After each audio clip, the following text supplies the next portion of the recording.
Today's 2-minute fairy tale is another piece of African-American folklore from Her Stories by Virginia Hamilton, and it is sad and dark, and it's about black mermaids. It's called Mary, Belle, and the Mermaid. Our protagonist, Mary Belle, is the only daughter. She has a loving father and mother. Then, as often happens in fairy tales, her mother dies and her father marries a woman who doesn't like her and treats her badly. She also brings in 2 daughters of her own, 2 stepsisters named Bethla and Sadie. The girls treated Mary Belle like she didn't belong to anybody. They treated her like she wasn't even a speck of dirt. She felt so bad all the time, she'd run off to the river and then sit down on the edge and cry. Then one day this thing came out of the water, rising up with its tail, and she said, "What are you?" And the woman said, "I'm a mermaid." "Why are you crying, Mary Belle?" And then Mary Belle tells her about her troubles at home. The mermaid says, "I don't like the sound of that. Come with me." Mary Belle went down with her, down and way down deep in the water. It was real pretty down there, full of fishes and caves and watery light.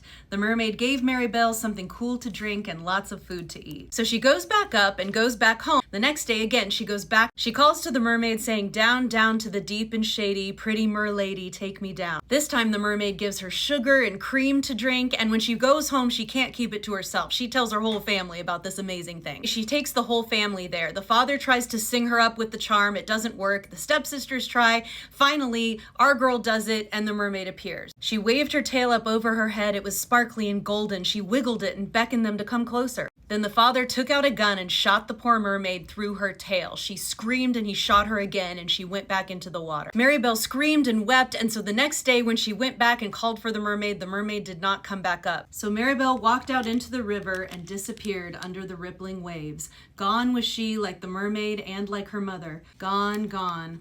All the way gone. Definitely check out Her Stories, Virginia Hamilton, and my book, Dust Spells, and my podcast and everything, as always, links in the bio.